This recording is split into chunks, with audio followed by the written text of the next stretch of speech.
So my name is Kathy Spar, and I just want to thank you all for coming out.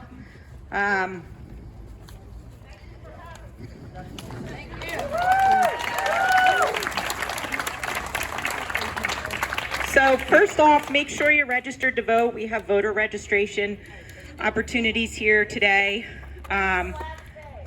Yes, and today's the last day. You have till midnight. No, yesterday was the last day, but you can still register to vote for November, because that's really the one that's gonna make or break. Anyway, thank you guys for coming. I know you're all here because we're all sitting in the same boat. Shocked, disgusted, yes. Bands off our bodies, right?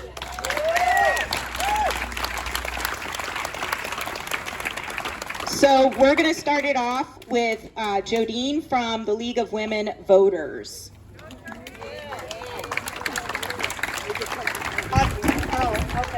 So I guess I'm kind of a warm-up act because they were waiting for people to get here.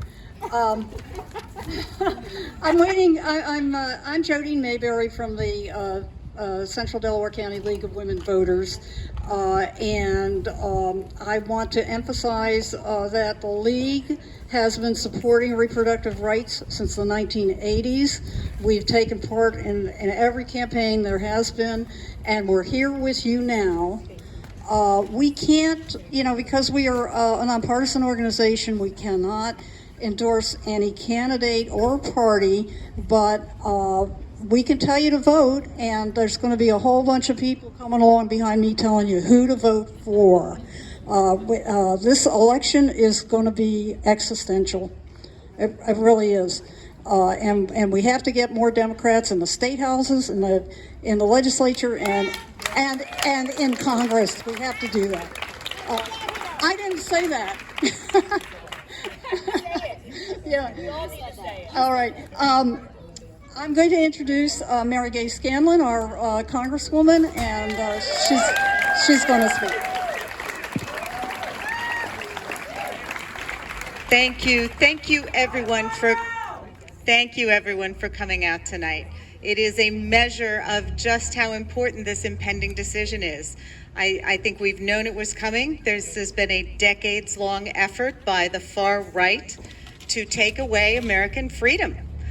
We know that 67% of the American public believes that a woman should have the freedom to choose the reproductive health measures that she needs, up to and including abortion, based on her own particular circumstances. And I am so tired of having to go to speak outs and sessions where women have to tell these deeply private stories to try to convince the far right that this is the thing that has to be done, whether it's for economic, religious, mental health, physical health reasons. These are complicated decisions that should be left to a woman and her family, and that is that.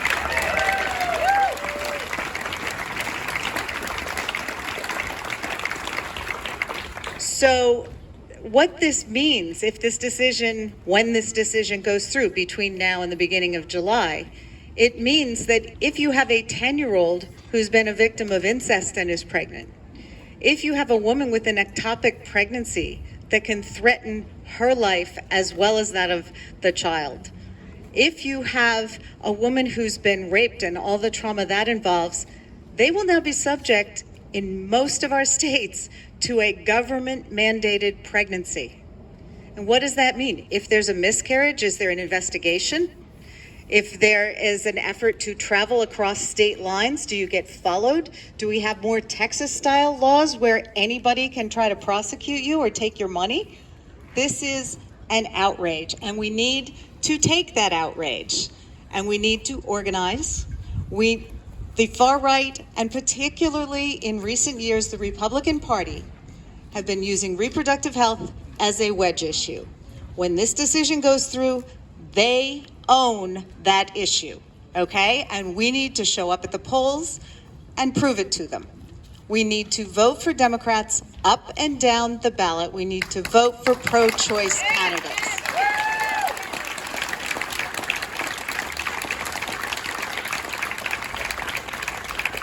And it is nowhere more true than in Pennsylvania. We know what our Republican legislature is trying to do, the crazy bills they're introducing. So we need to flip those seats in the House and the Senate in our legislature and get some common sense back in the legislature. Now we know that's not easy, although I think it just got a lot easier than it was. But we also need to elect Josh Shapiro as governor because that veto pen is necessary. On the federal side, we've got slim margins in the House, so we will greatly appreciate you returning a Democratic majority in the House. But we need to expand the number of senators, Democratic senators, because right now we have a power sharing agreement. We need a legit majority. So whoever comes through our Senate primary here, we need to be out there working for them as well, because we need that Senate majority. So thank you all for being out here. Our work is just starting. We're going to have a very busy summer and fall, and we look forward to working with all of you to get out the vote and reclaim our country. Thank you. And now it's my privilege to introduce State Representative Leanne Kruger. Thank you, Mary Gay. Aren't we lucky to have a pro-choice female congresswoman fighting for us in D.C.?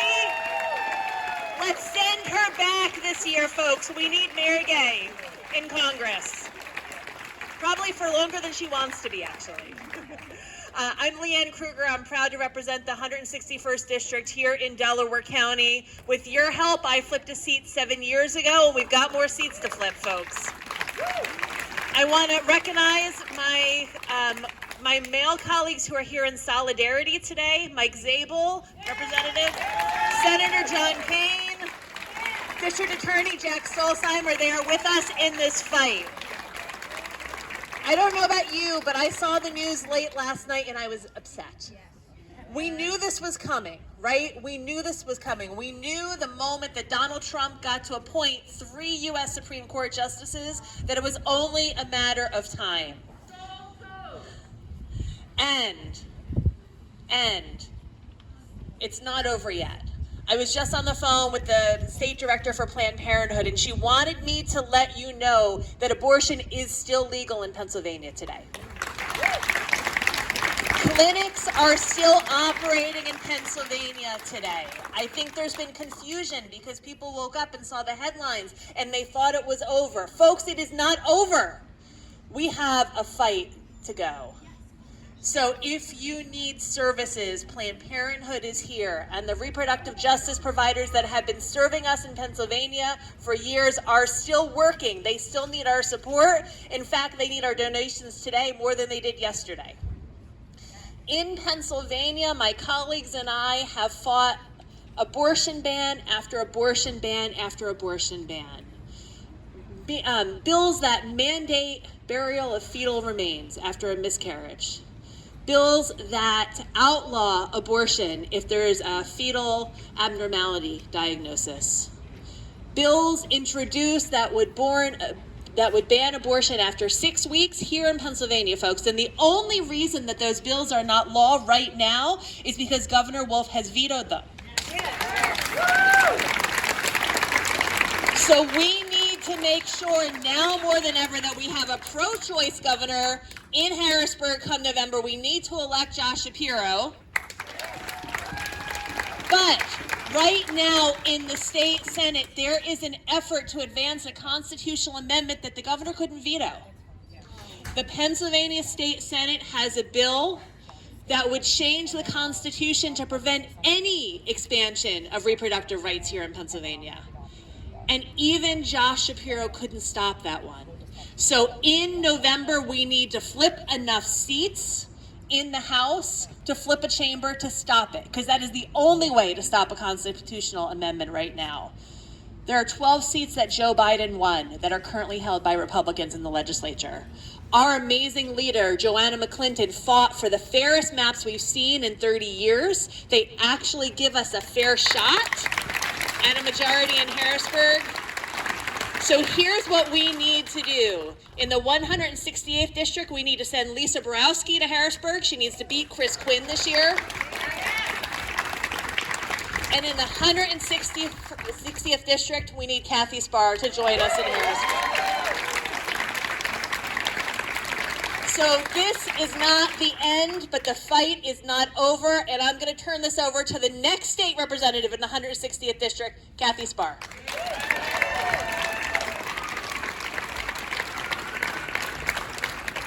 So thank you so much, Leanne and Mary Gay and everybody for showing up. My name is Kathy Spar, and I have a message for you from Jennifer O'Mara, our state rep for the 165th. She could not be here today, but she says, I'm sorry I cannot be there with you all in person today, but I wanted everyone here to know I stand in solidarity with you all today in our collective fear and anger.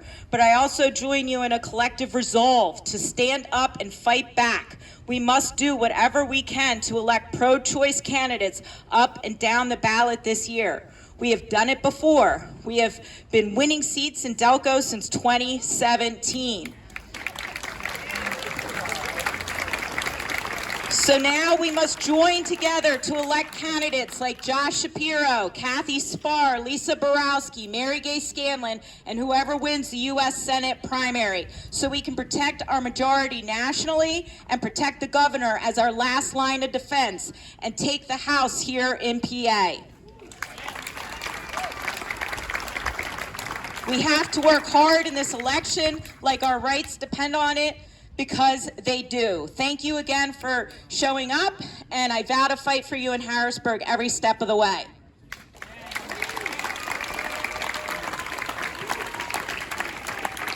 So, since Jen mentioned me, I'm really going to need your help. Craig Williams, the Republican that I am running against, will happily vote to end abortion and put an end to reproductive freedoms here in Pennsylvania. Do not doubt that. He will, because he has already voted to force women to bury their fetal remains. That's known as House Bill 118. He also voted to classify the murder of an unborn child as punishable by life in prison, House Bill 1095. So trust and believe, when that abortion ban comes in front of him, he will vote for it. And this doesn't just impact me. I'm lucky, I'm privileged. I'll probably have access to abortion if I need it. This is going to impact Black and brown people and our LGBTQ community, because the whole goal of all of this is to put us under their thumb. That's the goal. Now, as my friend Joan Duvall Flynn would say, the goal is indentured servitude. So, Kadita, make sure you tell her I said that. And that is unacceptable. And the very people, do not lose it on you, the very people who are voting for this, these women are in the seats they're in because of reproductive freedoms. And here we are, and they're taking it back from us. So, if you don't want us to become Texas, we need to flip our House here in Pennsylvania, and we need to re-elect Josh Shapiro. And that doesn't happen through keyboard warriors. That doesn't happen on the keyboard. That happens at the doors. That happens at the voting booth. That happens through phone banking. That happens through texting, and it happens through donations. So, if you're here today, I expect that means you'll be volunteering for a candidate. Because that's how we're going to win. So, thank you for coming today, but I better see you knocking some doors for some candidates. And now I'm going to hand it over to Kadita. How's everybody doing today? Tell the truth. Tell the truth. We're all so accustomed to just saying what we think we want to, what we think we want to hear. I, like many of you, woke up on November 9th, 2016, in a panic. But before waking up that next day, it was 2 a.m. sitting on my toilet in the ugly cry. Anybody else sitting on your toilet in the ugly cry? Yeah, because we knew what the results of that election meant. And far too many people did not understand the importance of our federal courts in that moment when they stayed home on that election day. And so we're here today in this moment because we have our rights to defend. And it starts with the overturning of settled law, which is Roe v. Wade, but it doesn't end there. This is the start, because if you can overturn this settled law, you can overturn Brown v. Board. You can overturn Obergefell. There's so many settled law issues you can overturn if we overturn this. We had it rammed down our throats that the far right did not want an activist court. How do you explain this? How do you explain this? You know, I know many of you from traveling the Commonwealth and talking about the importance of the federal courts. And I've been hollering for 5 years about protecting the independence of our judiciary, the state and the federal. So we may see a decision in June, right? Because right now this is just a memo that got out that leaked, right? And we don't know who leaked it. It could have been the left or the right leaking this. Who knows, for various reasons. Was it the left leaking this to protect us so maybe we can have this rallying cry and that our Supreme Court could actually hear that the majority of Americans are in favor of Roe v. Wade? Or was it somebody on the right who was like happy about what's about to happen and wanted to get it out first? We're not sure who leaked it, but what we do know is that a decision will be made in June with our current Supreme Court. And in that moment, we must all be prepared to step up and help one another, because there are, as was mentioned by Kathy, there's going to be so many communities who will not have the access to reproductive health care that is going to be necessary. It's very scary in this time. We've been fighting for so long, and it gets to be, when do we stop? When can we actually stop having something to fight for? We do defense well, but we're going to have to get on offense now. We have to get on offense now. And I say that because there's a decision in the federal courts, but when that decision happens in the federal courts, it goes down to the states, and it'll be your state courts who will be the final arbiter, if that's what they decide, to protect our reproductive justice here, protect our reproductive rights here. And so our Pennsylvania judiciary is so important. Some smart people back in 2015 spent a lot of money making sure our Supreme Court looks the way it looks right now in Pennsylvania. And we're going to have to rely on our state court to protect us, because, as was mentioned, if our state legislature in Harrisburg looks the way it looks right now, after this next election, the only place we have for justice will be the courts. So many people had no idea we even had an election last year. We're in our safe bubble here with people who understood that, and everyone came out and cast their ballots, right, last year for judges. We had 4 appellate court judges on the ballot last time around. We'll have more coming up, not this year. We must protect the independent judiciary. It is our only and last saving grace if we are unable to make our state legislature look like it needs to look like, to be representative of all of us. I can say right now with certainty, our state legislature is 90% white and 76% men. Is that the number? Something close, very close. We need a much better representative democracy in this moment to protect us all, so we all feel as though we're being represented. There is a message from Planned Parenthood today, who couldn't be here, and that is that there is a day of action on May 19th. Bandsoffmybody.org for more information if you want to attend that day of action. It will be in Harrisburg. And we just need to make sure that we're out here fighting for all of these rights. We allowed Donald Trump to pack the court. And I say we.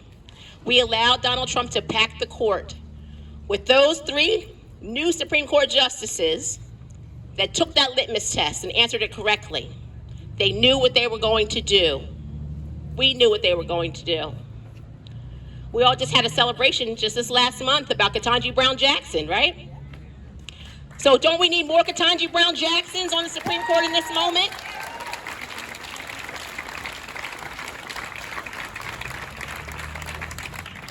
I leave you with this. I had a picture here of Baird Rustin. I bring him wherever I go. Baird Rustin from Westchester, Pennsylvania. And I bring out Baird Rustin for various reasons. Number one, he's from my hometown of Westchester. Number two, he organized the March on Washington in 1963 for jobs and freedom. Did you all know that? An organizer from Westchester, Pennsylvania did that. And he did that without Facebook, without the internet, no TikTok around. Got 500,000 people to show up on the National Mall to fight for jobs and freedom. Come May and June, or we're in May now, but come June, when this decision is made, we need to get a whole bunch of people on the National Mall. We need to get a whole bunch of people advocating for that. And you know, they kept Baird Rustin secret, you know, because he was a gay man. So they literally kept him in the closet. That's another reason I like to bring him out and show him around so he can see what's happening in the world today. And he said that the proof that one truly believes is in action. And we're here today at a rally, and that is great. But the action must be contacting our legislators, which includes Senator Pat Toomey on his final days, and remind him who his constituents are. You know, I got called today by a reporter wanting to talk to me about Senator Casey and where Senator Casey is on this. And we know that Senator Casey has evolved in the last few years around this issue, and he's been supportive, and we want to continue to make sure he is supportive, so it's good to call and encourage him as well. Remind him about his constituents and how we feel. But we should never leave out Senator Toomey out of this equation because we think it's a lost cause. He works for us, even in his final days. And we have the opportunity to replace him with someone who will believe in reproductive justice and all the other rights, civil rights, human rights we all believe in. So let's count down these days of Senator Toomey's, and let's make sure we get out and cast a ballot, not only on May 17th for the primary, but definitely in November for the general election. As the good representative mentioned, Leanne Kruger mentioned, there's so much on the ballot. And the governor's veto pen does not work on constitutional amendments. House Bill, 956, currently in play. There are 75 attempts right now to change the Pennsylvania Constitution.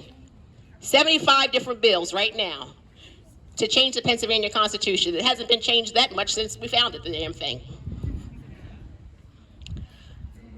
So please make sure that you're reaching out to your elected officials, talk to everyone in your community. You're the voters. I know that you're all super voters here. But talk to the people in your family who are not. Get them registered to vote. Make sure they come out and vote because everything is on the ballot in November. Everything is on the ballot. So I thank you all for being here today. Let's make sure we get busy. All right? Thank you very much.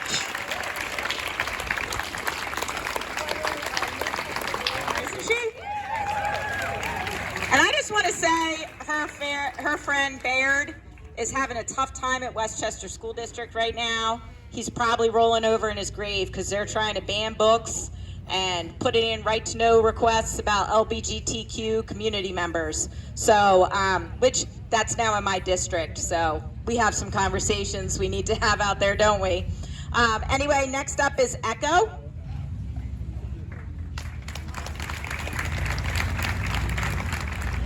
Hi, my name is Echo Alford. I'm a member of the Party for Socialism and Liberation. I'm a Delaware County resident. Access to reproductive health care is under attack. The Supreme Court has been dragging its feet on making a decision about the unconstitutional abortion ban in Texas and in other places, and now they hit us with this sneaky decision to overturn Roe v. Wade in a completely undemocratic process when the Supreme Court knows very well that the majority of Americans support a woman's right to choose.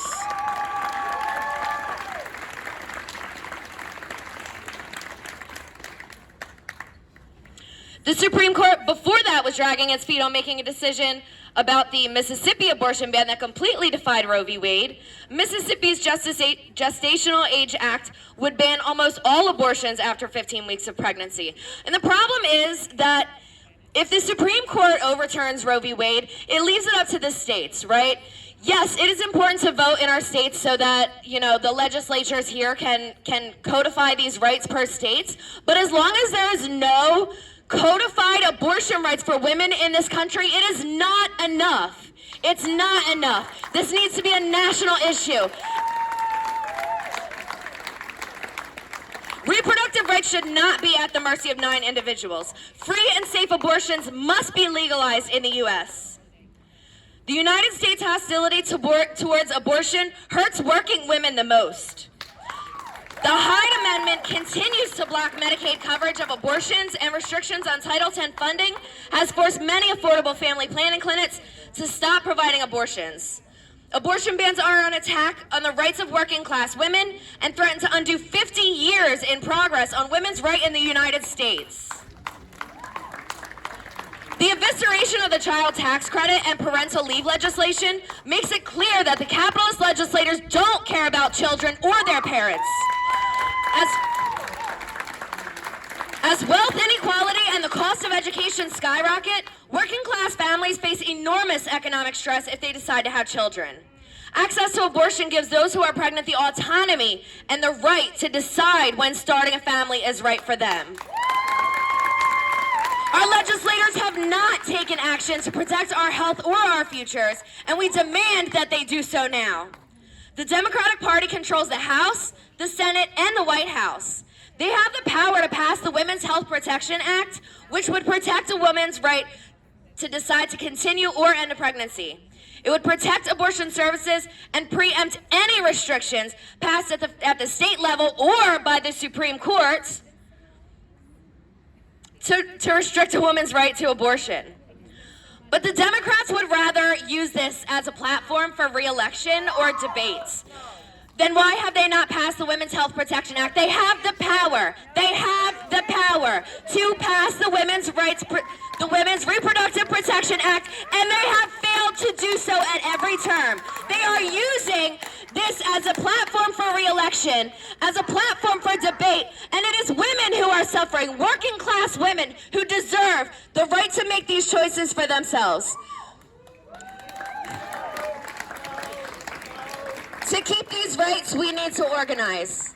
It takes a militant women's movement, just like it did to make Roe v. Wade happen in the first place. It takes a militant working class movement to make this happen.